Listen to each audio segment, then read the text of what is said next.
it made more hollow. That was his friend, Charles Forestier, who the day before had spoken to him.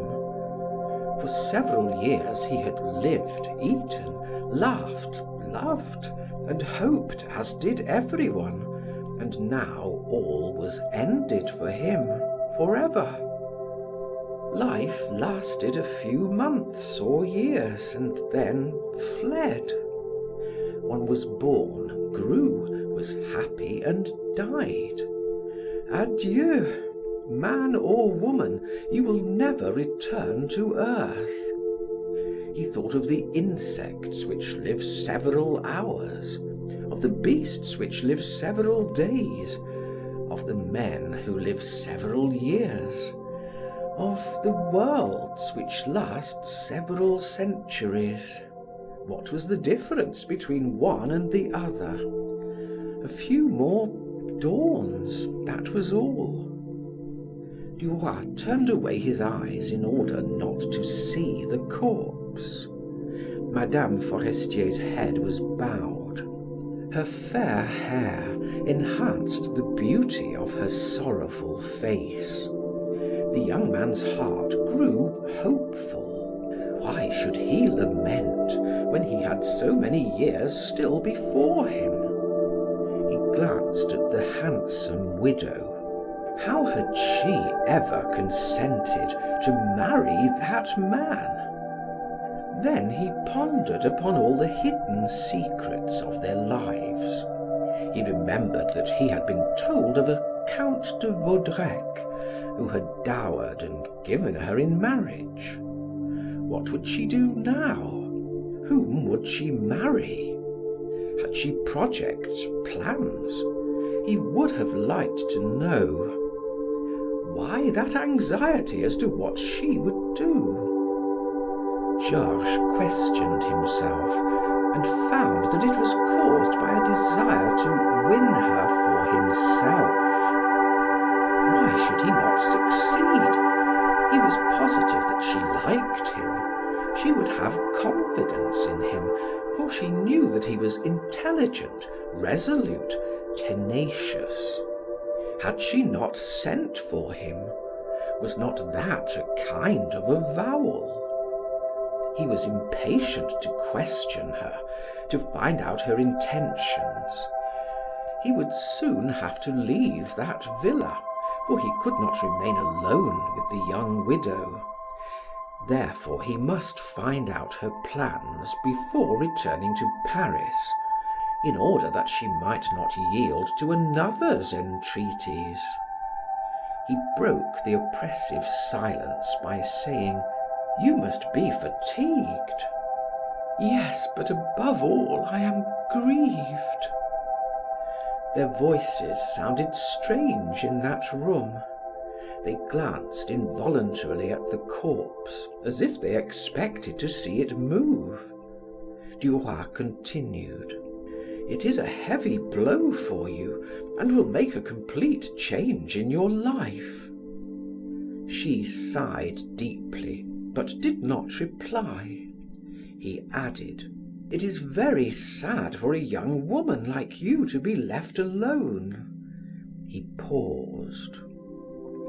She still did not reply, and he stammered, "At any rate, you will remember the compact between us. You can command me as you will, I am yours." She held out her hand to him and said mournfully and gently, "Thanks, you are very kind. If I can do anything for you, I say too, count on me." He took her proffered hand, gazed at it, and was seized with an ardent desire to kiss it. Slowly he raised it to his lips and then relinquished it. As her delicate fingers lay upon her knee, the young widow said gravely, "Yes, I shall be all alone, but I shall force myself to be brave." He did not know how to tell her that he would be delighted to wed her. Certainly it was no time to speak to her on such a subject. However, he thought he might be able to express himself by means of some phrase which would have a hidden meaning and would infer what he wished to say. But that rigid corpse lay between them. The atmosphere became oppressive, almost suffocating. Duroy asked, "Can we not open the window a little? The air seems to be impure." "Certainly," she replied. "I have noticed it too." He opened the window, letting in the cool night air. He turned. "Come and look out, it is delightful." She glided softly to his side. He whispered, "Listen to me. Do not be angry that I broach the subject at such a time, but the day after tomorrow I shall leave here, and when you return to Paris it might be too late. You know that I am only a poor devil who has his position to make, but I have the will and some intelligence, and I am advancing. A man who has attained his ambition knows what to count on. A man who has his way to make does not know what may come. It may be better or worse. I told you one day that my most cherished dream was to have a wife like you. I repeat it to you today. Do not reply, but let me continue. This is no proposal. The time and place would render it odious. I only wish to tell you that by a word you can make me happy, and that you can make of me as you will, either a friend or a husband, for my heart and my body are yours. I do not want you to answer me now. I do not wish to speak any more on the subject here. When we meet in Paris, you can tell me your decision." He uttered those words without glancing at her, and she seemed not to have heard them, for she stood by his side motionless, staring vaguely and fixedly at the landscape before her, bathed in moonlight. At length she murmured, "It is rather chilly," and turned towards the bed.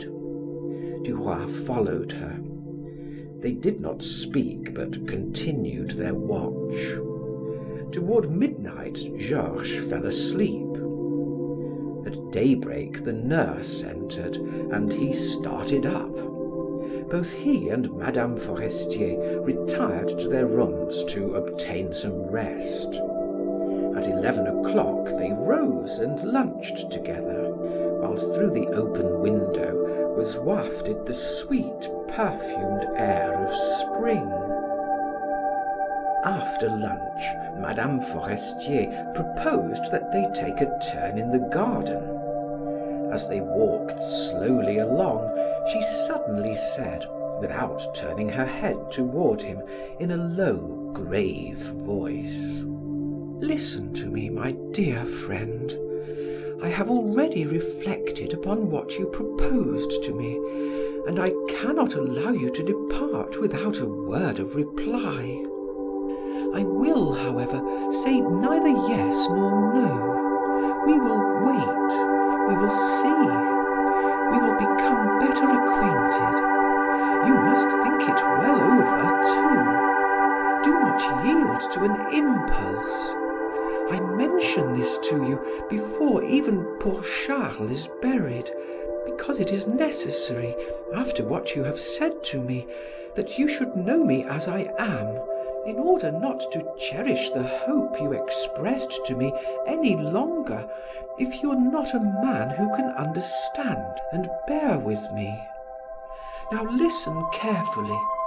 Marriage to me is not a chain, but an association. I must be free, entirely unfettered in all my actions. my coming and my going. I can tolerate neither control, jealousy, nor criticism as to my conduct. I pledge my word, however, never to compromise the name of the man I marry, nor to render him ridiculous in the eyes of the world. But that man must promise to look upon me as an equal, an ally, and not as an inferior, or as an obedient, submissive wife. My ideas, I know, are not like those of other people, but I shall never change them. Do not answer me, it would be useless. We shall meet again and talk it all over later. Now take a walk. I shall return to him. Goodbye until tonight." He kissed her hand and left her without having uttered a word. That night they met at dinner.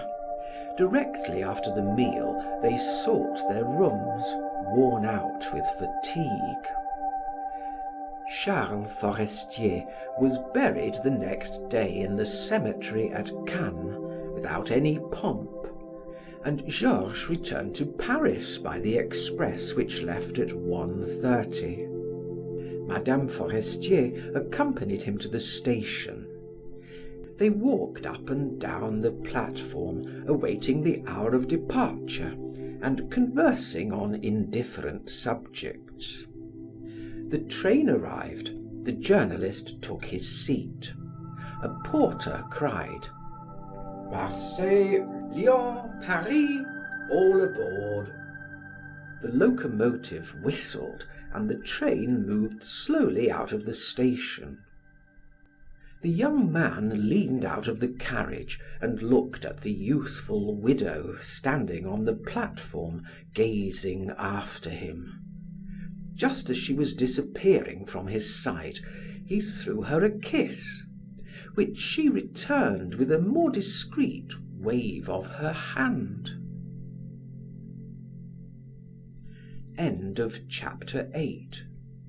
Recording by Martin Geeson in Hazelmere, Surrey.